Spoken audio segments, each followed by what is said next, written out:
Um, I'm Cedric. I'm a cloud solutions architect with Microsoft, and today I'm here to talk a bit about serverless compute on Azure, or generally speaking, serverless on Azure.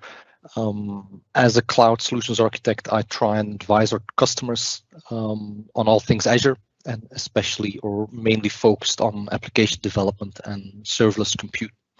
Um, I like to start always these presentations with a short reflection on the history of application development as we see it, or at least the evolution of application development, where you have your classic on-premise development all the way to where we are today, which is serverless development. And as you all probably know, being a developer community, before cloud development was even harder than it was today, probably because there was a lot of extra stuff besides writing code, right? There was all the sizing questions and patching questions, and when can we go down for a patch, or how do we do always on patching? How do we secure our servers? How do we manage servers in general? That was I think back in the days when we were all on-prem with VMware or Hyper-V, or even in the physical with physical machines. That was definitely the patching, the management, the cables, everything that came with that was definitely a struggle. So with cloud, with infrastructure as a service, the part of that became a lot easier, right? The worries about securing your server room and all the cabling and the plumbing were less of an issue, but you still need to think about how are you going to size your servers, still scaling. How do you scale with VMs, right? It's not an easy thing. You're going to have to cluster. You're going to have to figure out the best way to do that. And deployment and batching is still a struggle, right? Or a challenge, at least. It's not impossible. There are sufficient tools around there that you can leverage to do this, but it's still something you need to really think about how you're going to tackle that and how you're going to maintain that. The next logical step in that process, of course, would be to go to PaaS components, which again takes a bit away of that complexity where servers are no longer really an issue, or not as much at least, but you still need to think about your scaling. And that brings us eventually to serverless, which I think we believe is the future of development. The reason being, with serverless, or at least the promise of serverless, is that you no longer have to think about all the plumbing below. As a developer, you can just assume that everything's going to be there, right? Azure's taking care of that. What you need to take care of is your application itself, your business logic, and how are you going to integrate, how are you going to architect that application. So what does that mean? Well, serverless means that the servers themselves, the VMs, the hardware is fully abstracted away from you. So you no longer have to worry about any of the patching, any of the security updates on a server level. You just have to worry about code. It is instant or near instant, and it is event-driven scalability. We're going to zoom in on that in a bit, and I'll show you with Azure Functions how that works. And then something for developers, generally speaking, not the priority or not the most important part, but definitely for your management and for executive at the companies you work at, the pricing model, right? It's a pay-per-use model where you are essentially being micro-billed, right? For every event you trigger, it counts as a transaction, and you no longer have to reserve large capacities that you might actually not be using, right? So your the what you pay is literally what you use and no more. So how does serverless or the serverless application platform look on Azure? Generally speaking, we see three major components, being Azure Functions, Logic Apps, and Event Grids. And often when I talk about Logic Apps, which we're going to do a little bit today, a lot of developers would roll their eyes and think like, oh, visual designer, that's not code, that's not programming, what's the point? But there is definitely a place, I believe, for Logic Apps in the entire setup, making interactions and integrations a lot more accessible for some of your colleagues with maybe not a coding background or a developer background. The other two being functions, which is true serverless compute on Azure, where you just deploy your code, and Event Grid, which is kind of your event distribution hub, if you wish, right, where you can distribute events within or in between Azure services, are essentially your three main tools. With that, of course, I mean, you can't fully develop. You still need some sort of database, and there you sneakily see the Cosmos DB icon, but it's not limited to Cosmos DB, right? Cosmos DB again is a PaaS component. You don't have to worry about patching servers and whatever. But we have the same for SQL. We have for Postgres. There is MariaDB and so on. So you do have a wide range of managed database technologies that you can choose from. Same for storage, same for security, same for all the other components that you might want to process. You can leverage those through APIs or through integrations natively in the platform. Last but not least will be your development tools, right? Today, I think most of you in this community here will be using VS Code or Visual Studio, where we have full support for all of these services, essentially, where you can develop your functions, even your logic apps on your laptops and machines, test them locally, and from there either directly, which I'm going to show today, or through your CI/CD pipelines, you can deploy to the relevant services. So let's look at a couple samples. We're not gonna sit too long on this topic, but I just want to showcase a couple samples on how diverse solutions, serverless solutions can be, right? Because often what people will think about when we talk, hey, let's do something serverless, they will think about a classic web application where we need an API backend, where in a Azure app service or something, or web app, the front end runs, there might be a queuing service in between, and then the API itself running on Azure Functions, which in this case communicates with Cosmos DB.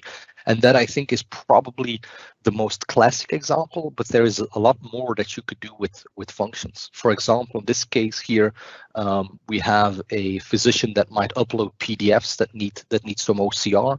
So what happens here is the moment the PDF or whatever document is added to a blob store, that triggers your function through an event grid often, and then in turn is going to consume some cognitive services and save that structured data in your SQL database or in whatever database you've chosen here.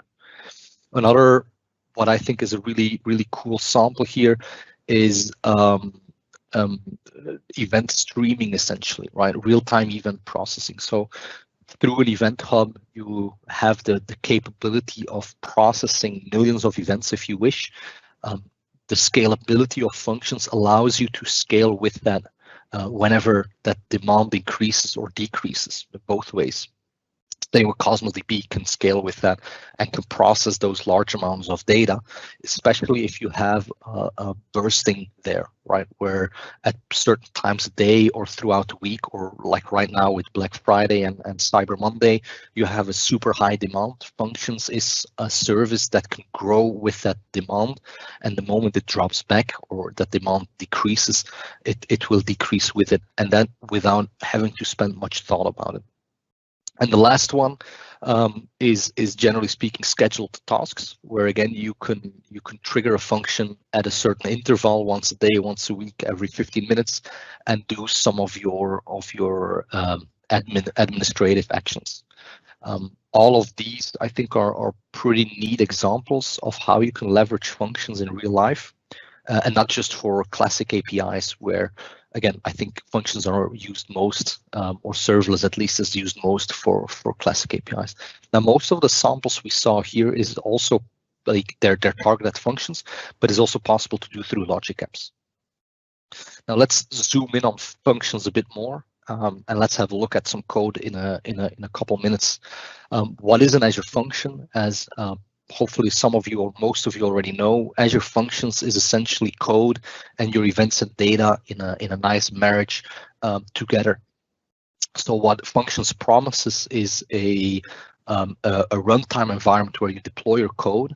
And generally speaking, the scope of your function is quite limited. So it has a small single responsibility. For example, as an API, you could have a function, and we'll see that later, that just creates a to-do, right? Just an API endpoint or a get to do. These are different functions or different methods within your functions.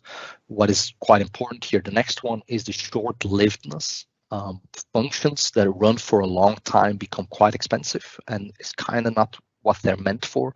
Functions should be short-lived. If you have workloads that are supposed to run for a long time, there are other technologies that you might want to leverage, and then I'm thinking top of mind Azure container instances, for example, where you also have serverless containers essentially, so you don't have to worry about VMs and whatever in the background. You just deploy from a Docker context.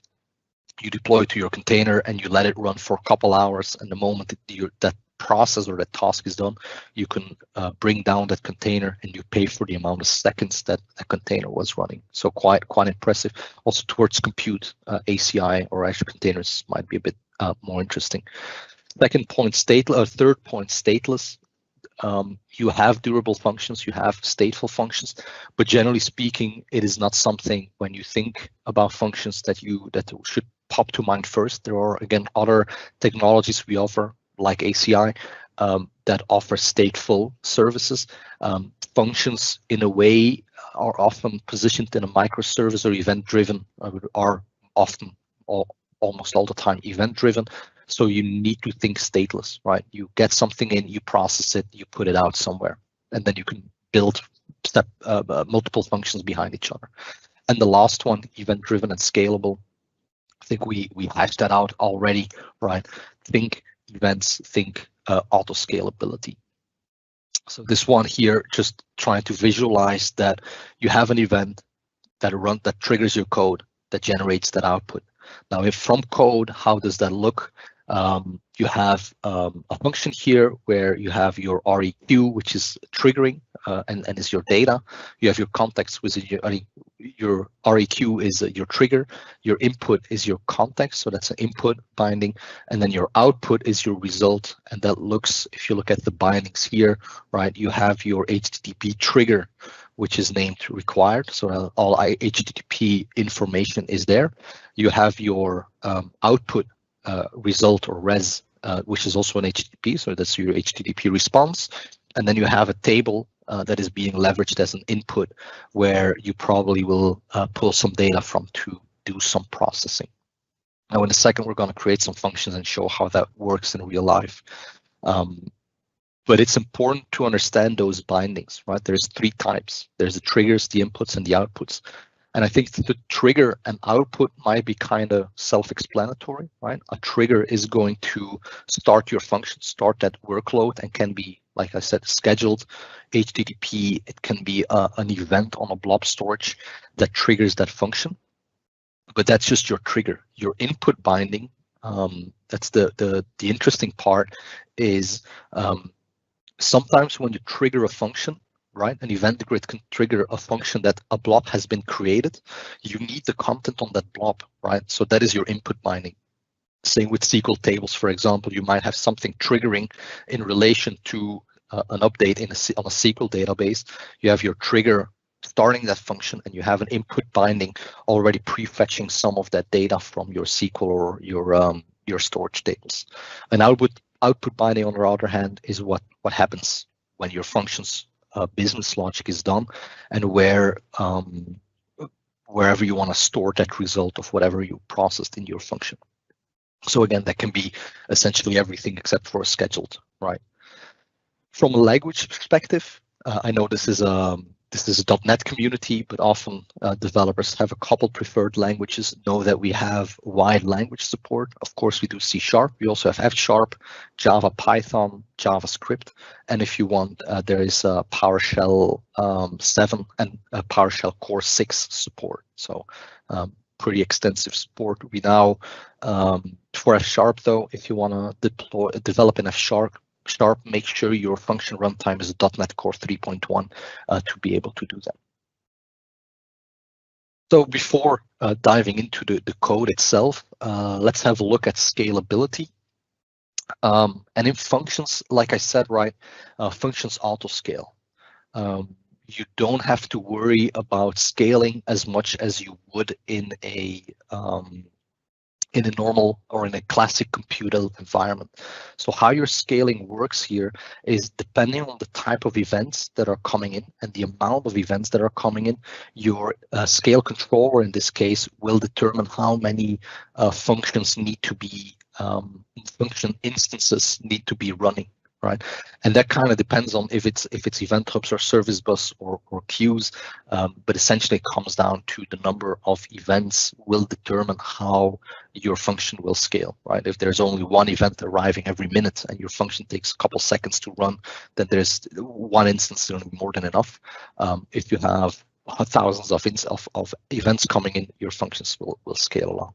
Now there is a difference within function scaling between consumption plans, premium plans, and the dedicated compute plans. Right, the last one I don't want to talk too much about because essentially it comes down to you choosing a certain SKU of compute. That's what I want to provision, and that's fixed.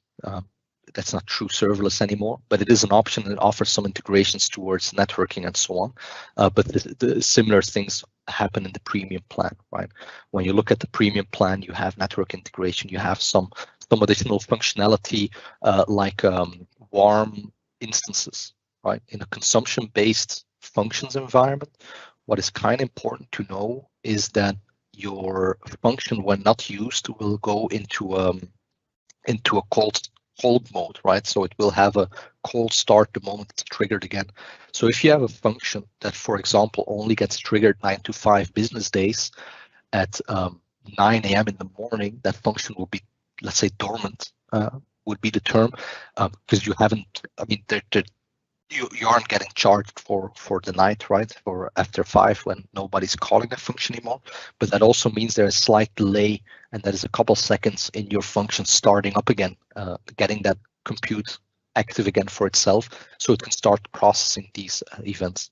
Now that can become an issue in some instances where you expect functions to be immediately available, and in that case, have a look at the premium or the premium plans, where you can configure to have 1, 2, or whatever amount of instances always available, always running, right? Always online. Premium, of course, comes with a bit of a bigger price. Another thing that is interesting to know here is your compute size. So by default, a function has a single core and I believe 1.5 gigabytes of memory. That's in the consumption-based model. So again, if you scale, you will get additional instances of 1.5 gigabytes memory, 1 CPU. If you go to the premium plan, you can choose what kind of SKUs you would like. So if you have functions like what I'm doing later on in the demo, where we're gonna do some image processing, you might want to have a bit more CPU or a bit more memory to make sure you have sufficient space in memory and sufficient performance in CPUs to do your processing. So from that point of view, that's it, and let's dive into a demo first. So what I have provisioned here already in my resource group here is image resizer function. So this is one of our sample applications we offer, where the function essentially is going to listen, let's say, for changes on a blob store. So we have our LDNA store here, where I created 2 containers, one with the source images and one with the thumbnails. So when I add images here in my source images, and this one is a test of mine, it will trigger the function, and then in turn the function will generate a thumbnail for that image. So the scenario here is, imagine you have a website where you want to upload images, but you want to generate those thumbnails somewhere. Well, this would be a very nice use case for an Azure function. So the moment I put an image in my source image folder here, it's going to trigger that function and it's going to generate that thumbnail. So if you just real quick upload a picture here and just show how that looks. We take a picture, we press upload the moment it's there, right? And we go back to our thumbnails folder. It has been generated much smaller than it was originally. I'm going to do a quick cleanup here because we're going to come back here and we're going to generate a lot more in a second. So I'm just going to delete these files. So that's our storage. That's our essential input and where our output will arrive. Another thing we have in this resource group here, DNA image resizer, is the actual function. So I created this function in a fairly standard way. I just went through the portal, set up a default function, and I'll show you the code in a second, deployed the thumbnail method to this code here. One important thing what I did here is in your configuration settings. So configuration settings is something for functions quite important where you configure environment variables. And there are a bunch of default variables like your Azure Web Jobs storage here, where essentially your code is being stored. And I added a couple of additional ones, the thumbnail container name to indicate where the output is going to land, and the size or the width of the thumbnails is also a parameter I have added here. So this is also where if you want to connect to a database, for example, you're going to have some of your application settings with references to keys. And this, for example, the Azure Web Job Storage here. If you look at that endpoint here, let me click that open. You'll see that this is a storage endpoint, right? In production, please don't put just your storage keys naked into these variables. Please use a key vault to store your keys there and have a reference pointer in key vault. It integrates neatly, so the moment you have an identity associated with your function, you can just grant that access to that specific key and have that key fetched in a secure way instead of putting that in a string variable in your environment variables, right? This is just for demo, so that's why I didn't do it. But quite important in production. This also helps you with keeping your secrets away from your actual code, right? So it's just an environment variable, so you don't have to store it in your source code itself. Another important thing that we didn't mention in the presentation so far is your deployment slots. Today I'm not using deployment slots because we need to be mindful a bit of time, but essentially deployment slots allow you to do zero downtime upgrades, right? So you can add some slots here, create a staging endpoint, for example, and then you're able to access that through the URL here. And you'll, I'm going to do that for now, and you'll have multiple deployment slots here where you can swap between, like you would do on a web app or an app in an app service, right? You have almost 100% same functionality between those two services. The cool thing here, especially when you work from CI/CD, from GitHub Actions, from Azure DevOps, from Jenkins CI/CD solutions, doesn't really matter what you use, but you're able to swap those slots through your Azure CLI or through the modules provided in Azure DevOps in a super easy way, and make sure that new version is not interfering with potential customers still leveraging that. You can even do canary deployments where you will change the percentage of the traffic landing on which one on each of these. Cool. So we have our function, we have our storage account, and we connected this. Let me show that first. We connected this to each other here. When you go to the function itself, you have your integration on the left here. So when I go to integration, you'll see here that it's triggered by an event grid trigger. And when we go back into our resource group here, you see that I have this event grid system topic where I created an event subscription that is subscribed to my storage account here. My event grid topic is subscribed to my storage account, and here the endpoint is my thumbnail function within my my Azure function. I did put a filter on there, and it's quite important to do that because by default, of course, if you subscribe to all create events on a storage blob, it's going to take all create events, right? It's going to take the thumbnails and the source images. So you kind of run the risk of getting stuck in an infinite loop if you wish. So I put a filter on there to make sure I only get my source image blobs of the JPEG type. So when I convert them, I don't re-trigger my function and kind of create some sort of infinite loop. Now the code itself, yep, this is the right one, is in Visual Studio, and the function, I mean, I'm not going to look into how we resize the image because that's not really relevant. It's just the way it is. A couple things I want to highlight here are, for example, your blob storage connection URL, right? We get that environment variable here through the get environment variable method. And if we scroll down to the actual function, right, the static task here, you see that we have a couple of bindings in here. So one is the event grid trigger, which is your input binding, or your trigger essentially, and then your blob is your input binding, right? Your binding saying like, okay, this is the event that is starting the function. This is the related data for that function. In here again, you see a couple calls to the environment variables to get your thumbnail width and the actual container name, and then the business logic is just .NET code, right? C# code.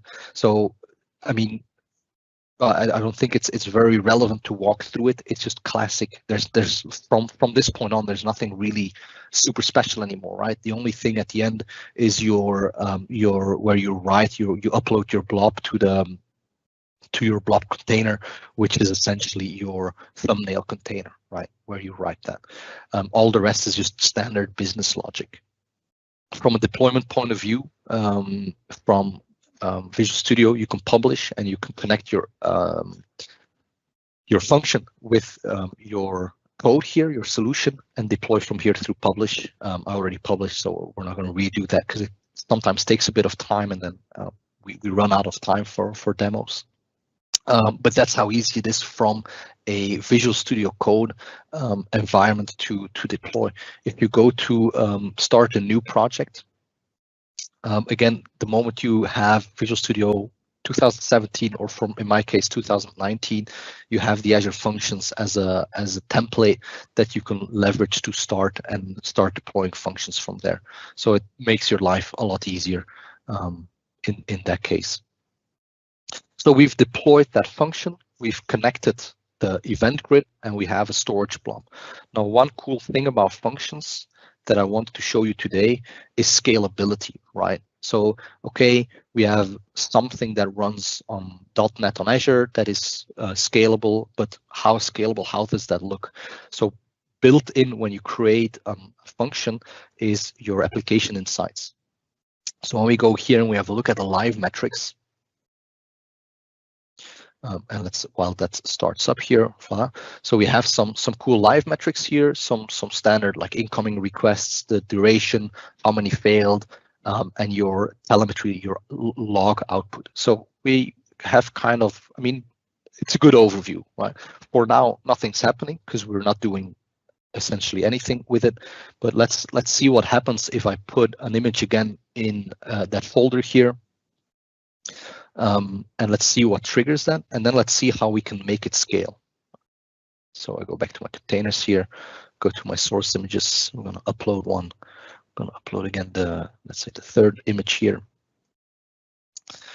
So as it uploads, we're going to see here that the function is being triggered, right? Executing thumbnail, the reason being the event grid, and the execution succeeded.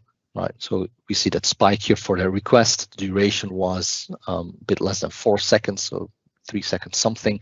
Our CPU spiked briefly, and we see again that our server here is back to 000 and is essentially not doing anything anymore. So for this small blip here, we paid less than a couple cents, right? Now, what happens when we execute multiple? You see here on top, there's one server online. That's this line here, right? When we upload a lot, and then let's hope my internet connection today is up to the task.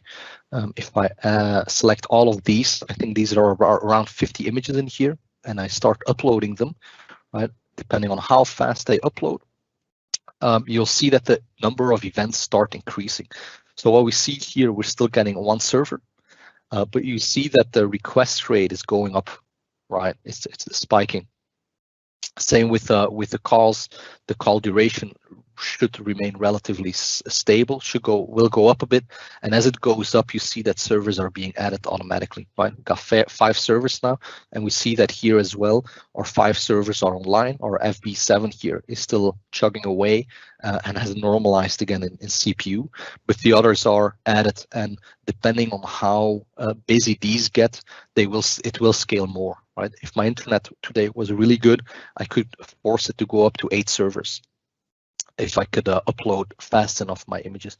And the telemetry itself, you see the point cloud here is pretty neat. We got a couple of exceptions here that go a little bit higher. The exceptions here, by the way, that we see, that's normal. I have a couple of thumbnails that are apparently not in the right format for some reason, or maybe they're too large. So the 2 exceptions here is pretty normal. But at this point in time, we've processed everything, right? All 50 images have been processed, everything's 0, everything goes down to sleep again, and you will see that after a couple seconds, couple minutes, those 5 servers will spin down again to 1, waiting and being standby for more requests. In our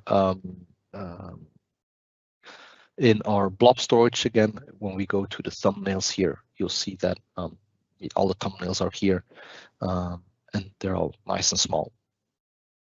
So that, in a nutshell, is the power of your of functions, right? So that's without. I mean, I didn't do much, right? I just created a function, and we'll see in a second how we do that. I just created a function, connected it to an event grid.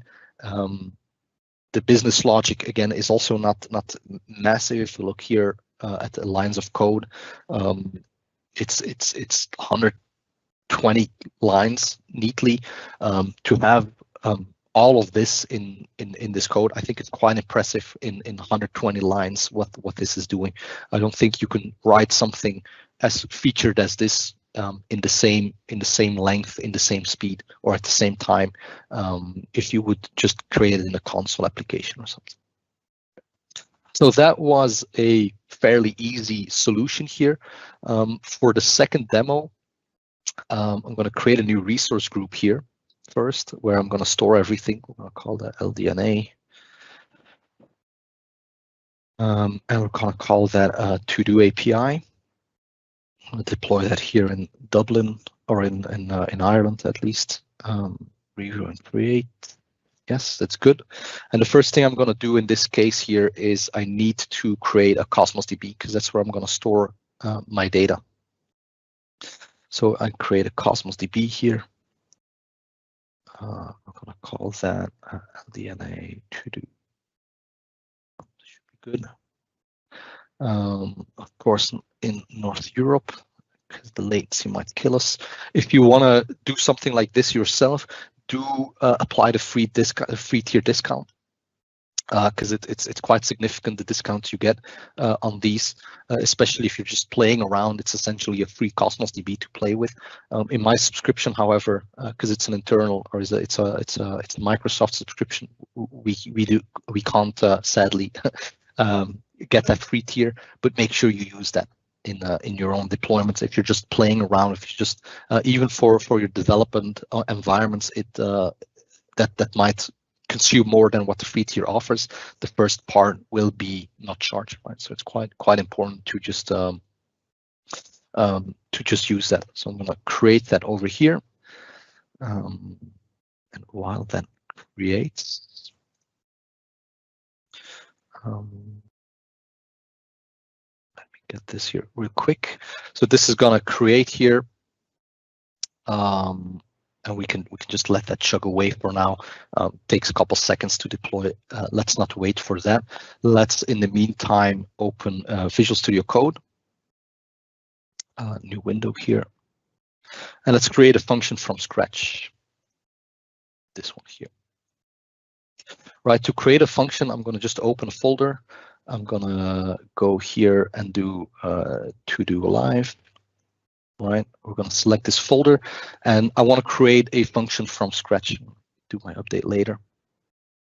So how do you do that in Visual Studio Code? You again install the Functions plugin, and you get this Azure icon here. I have it for App Service and for Functions, and we're going to create a fresh function. We're going to create that as a new project.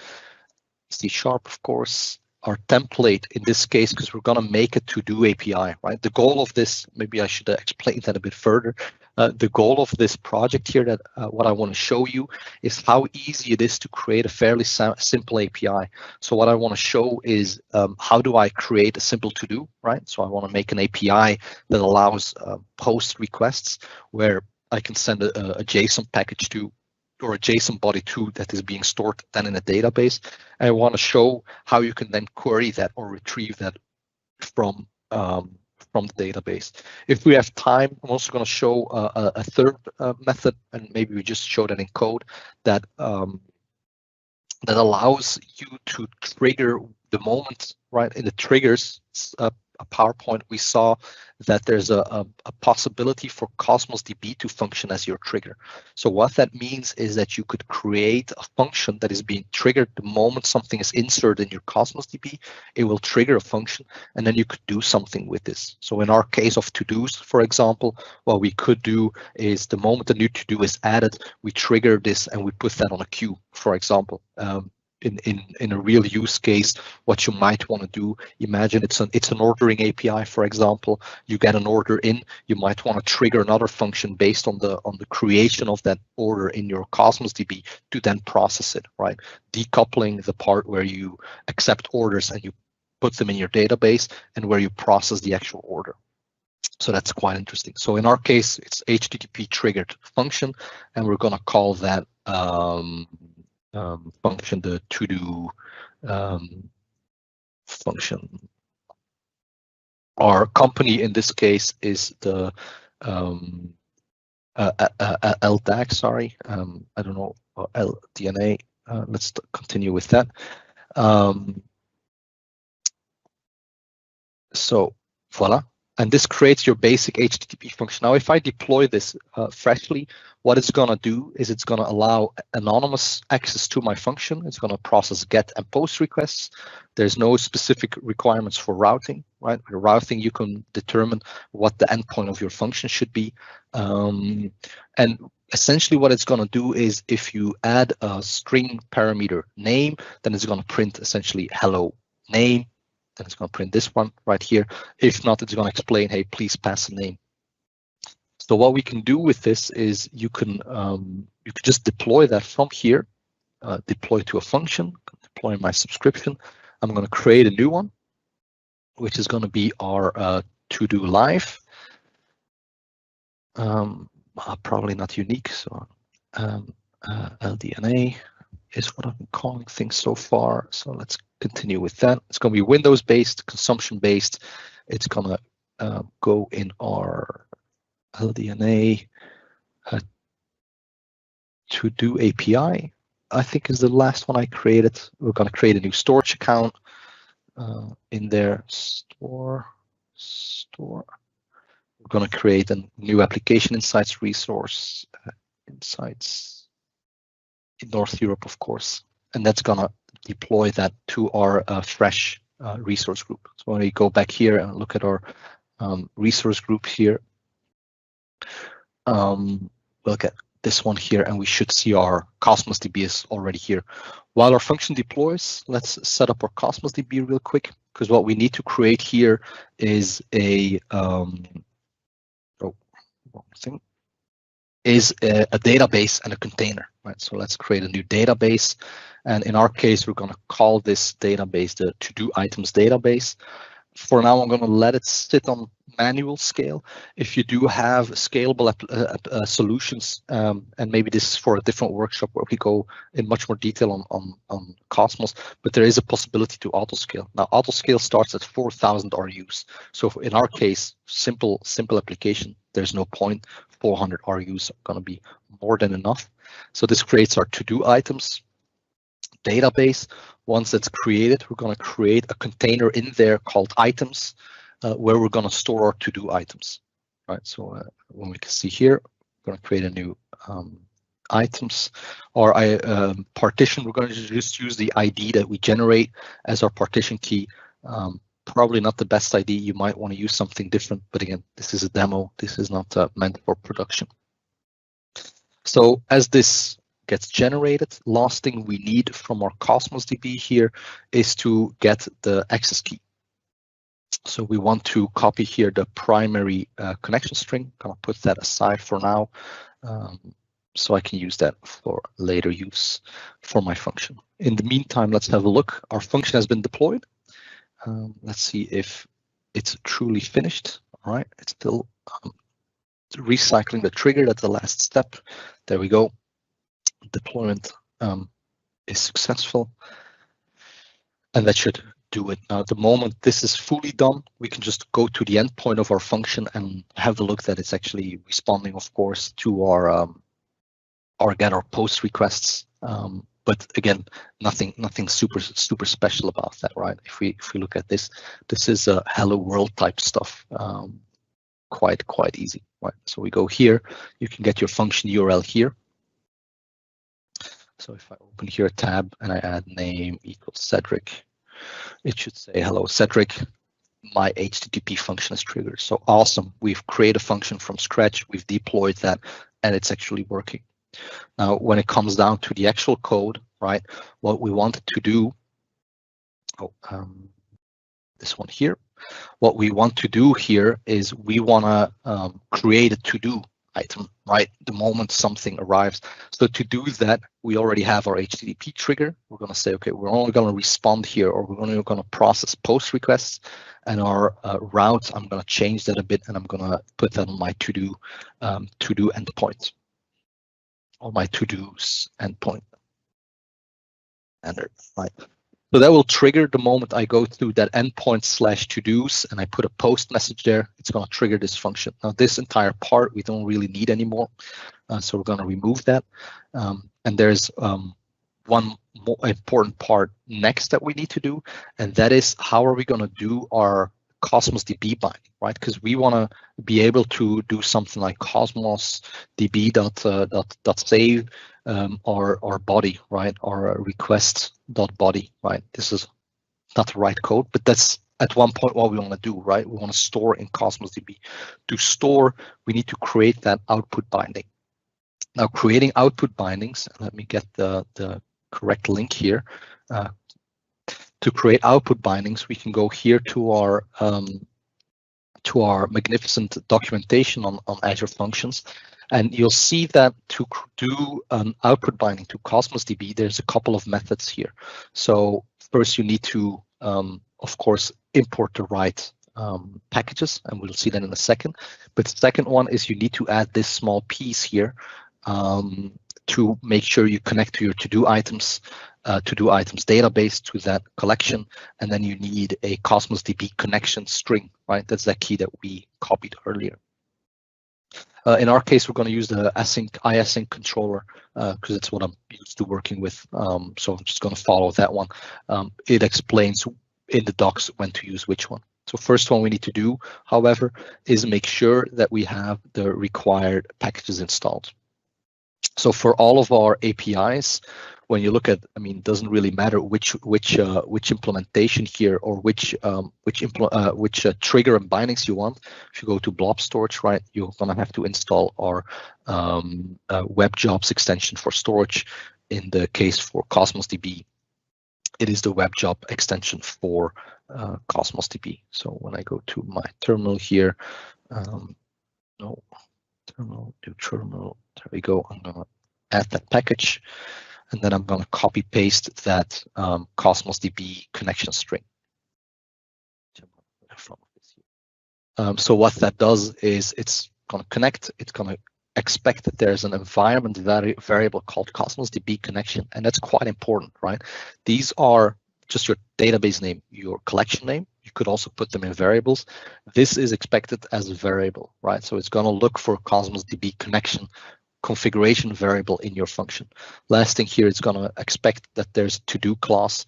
So let's real quick make a folder called models and add the to-do model, to-do.cs. just makes life a bit easier. Let me just copy paste that in here. That's just a standard stub, right? So make sure we call this namespace I used again, LDNA. So here we're going to be using LDNA.models. There we go. So we have our input, we have our output. Now we just need to do something with it. So to do something with our to-do is, first of all, let's get the body and convert it to actual JSON. Second step is we're going to just do some basic validation. All right, we're going to check if our to-do has a title. Again, in a production environment, you probably want to do some more validation on the actual content you're getting. This is just, again, it's a demo. It's just to show, right, this would be a fairly normal flow in your code. And then if there is a to-do, we're gonna generate a unique identifier.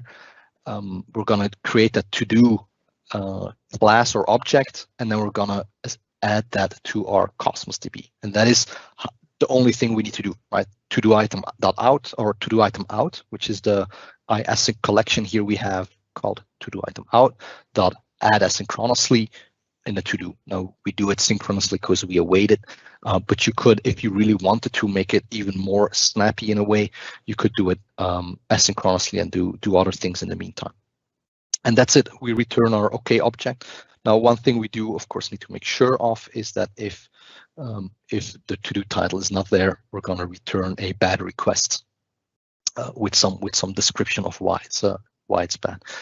That is all we need to do to capture whatever's coming in, validate it, put it into an object, put it into your Cosmos DB. That's the entire function essentially, right? So let's save that. Let's go ahead and deploy that to our function. So here now, most of this will be already the live one is what I want to deploy to LDNA to do live deploy.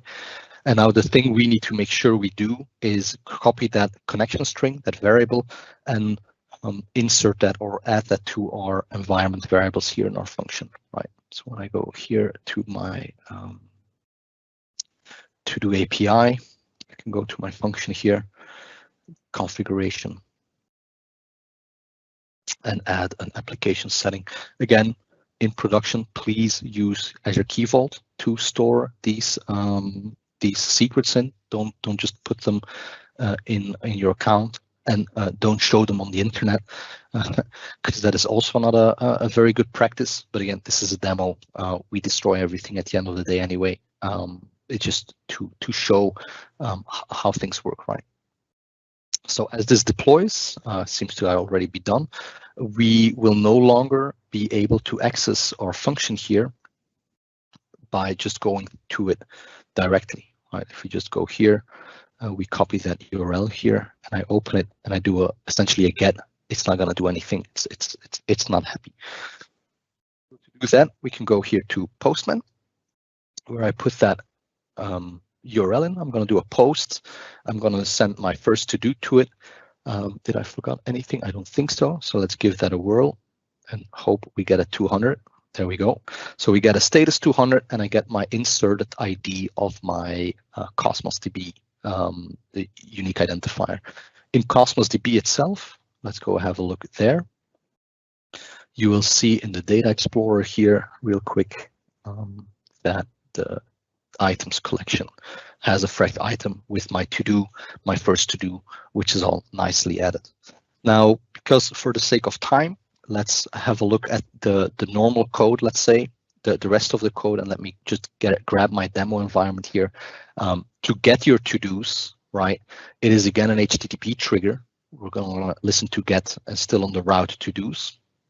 And we're going to still have that Cosmos DB binding, but the main difference here is that we're going to have a IE enumerable of Java objects, of J objects, of JSON objects, I believe it is, where we get all to-dos. Now, for Cosmos DB, there's again multiple ways of getting your objects, and probably a better or more efficient way would have been to leverage the query already in your input binding, which if we go back to our documentation here, and we look at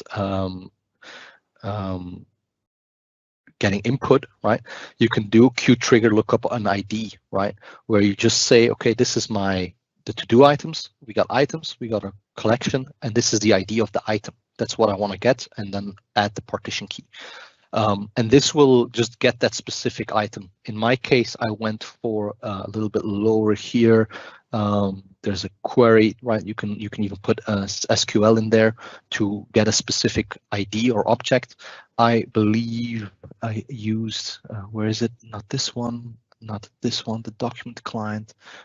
Can't find it immediately. One of the other options, right? There's a async option. Not relevant. So that gets the to-dos, and then you can use this syntax here, like get the to-do where the value of user is my user ID, right? In theory, I could have done that as well in the binding here. And again, that's all, right? We do a verification. Is there a user ID in the request? If there is, awesome. Let's get the data for that user and then return that as a JSON string. Last thing that I normally try and do, but again, timing is sometimes a bit challenging to get through everything, is a Cosmos DB trigger, right? So this one here essentially is gonna be triggered the moment an item is added to my to-do items.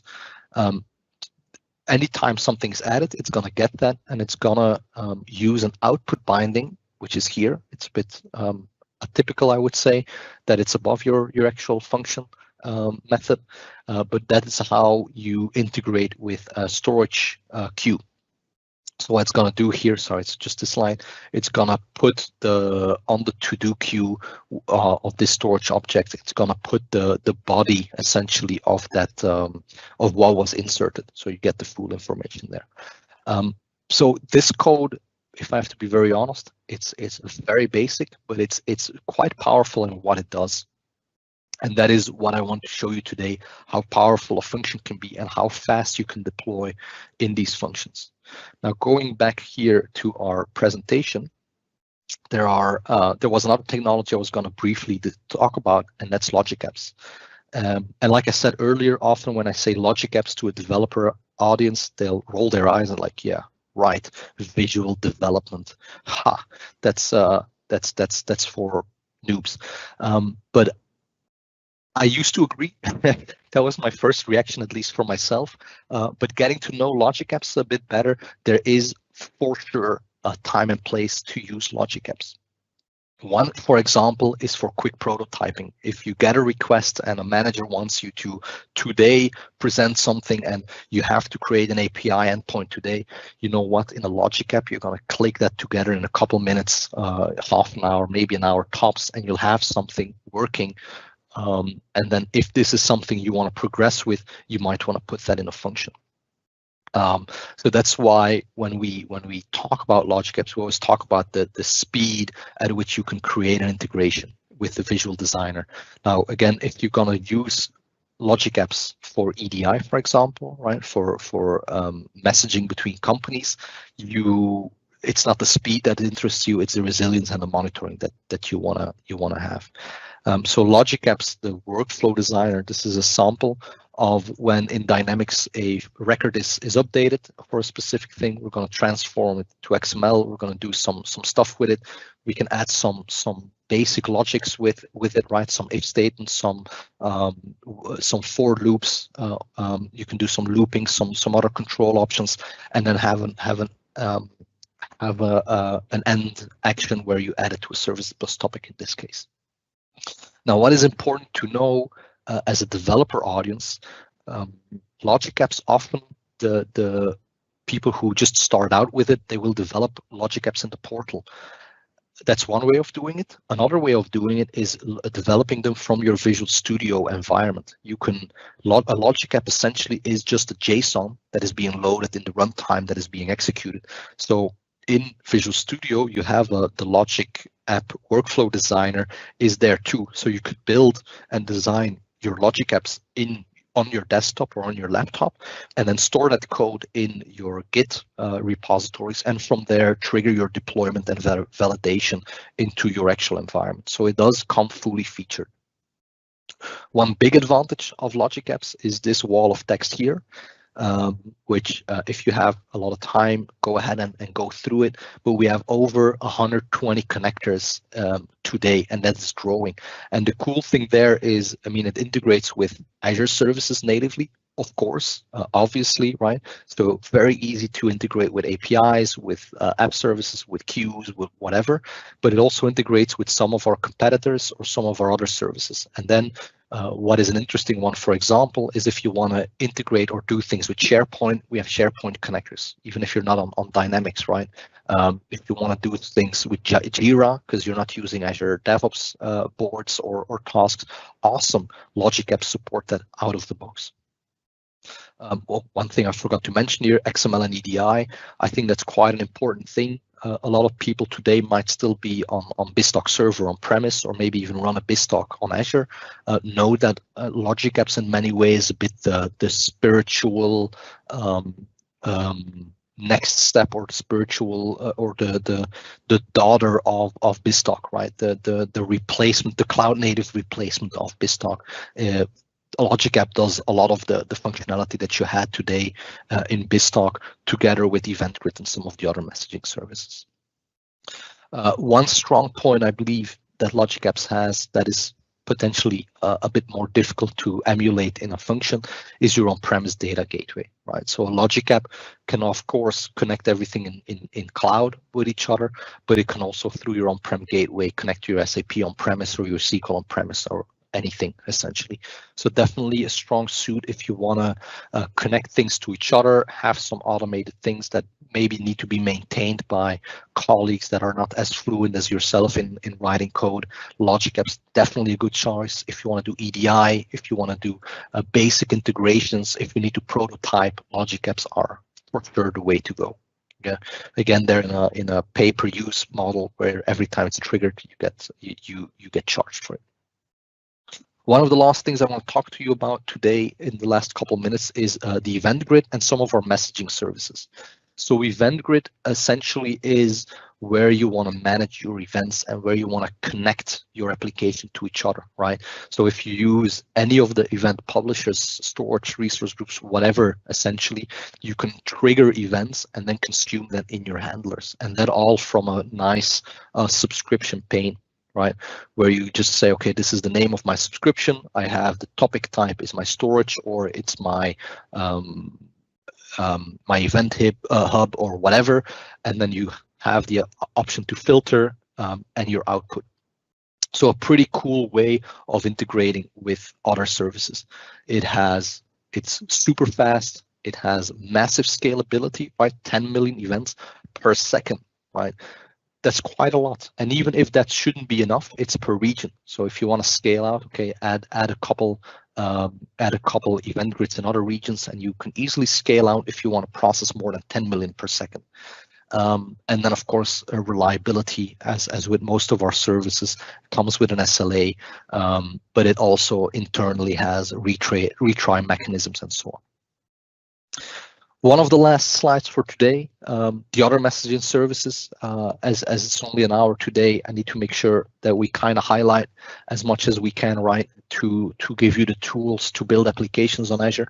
And that's the other messaging services, right, where Event Grid is a reactive eventing solution. There are other solutions for messaging and for event handling.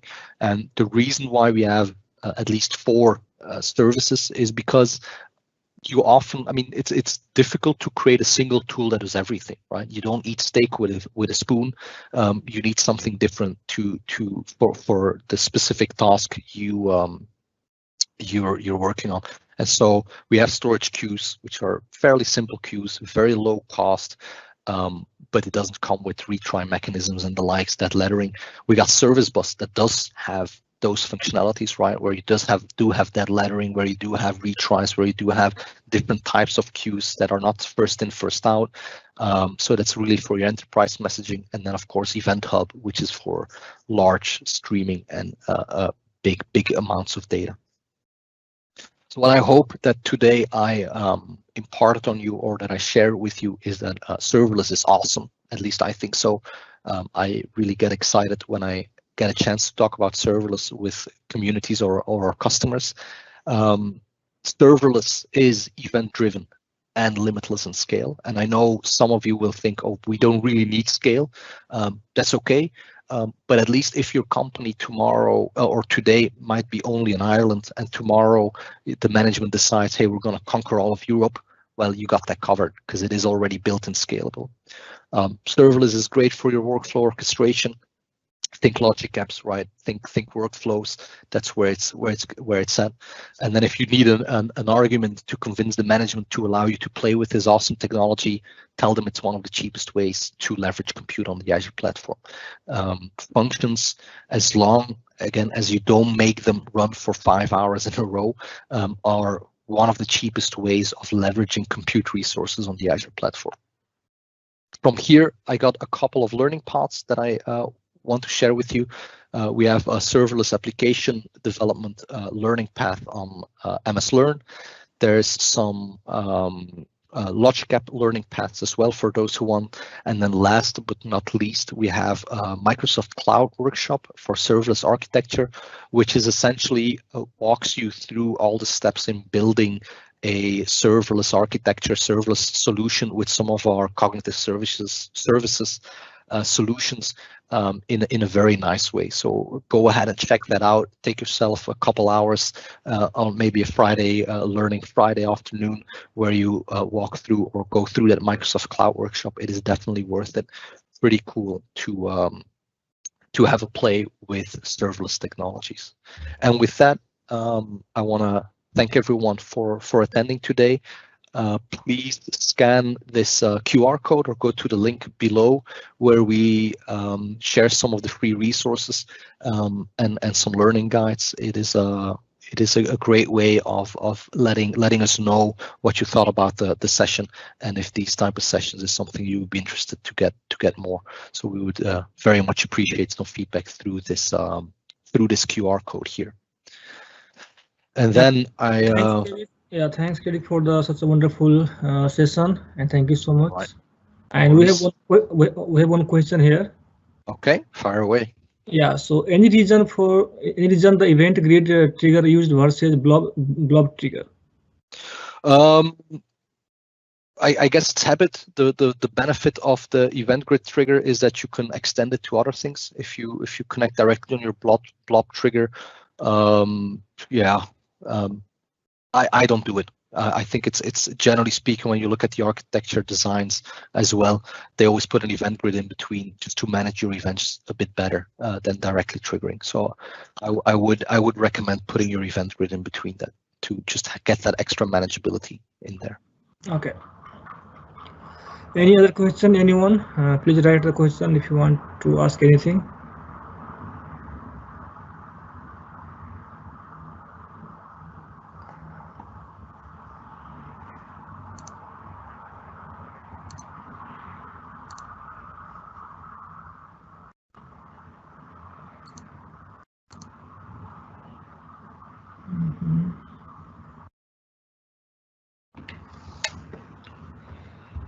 I think we are good.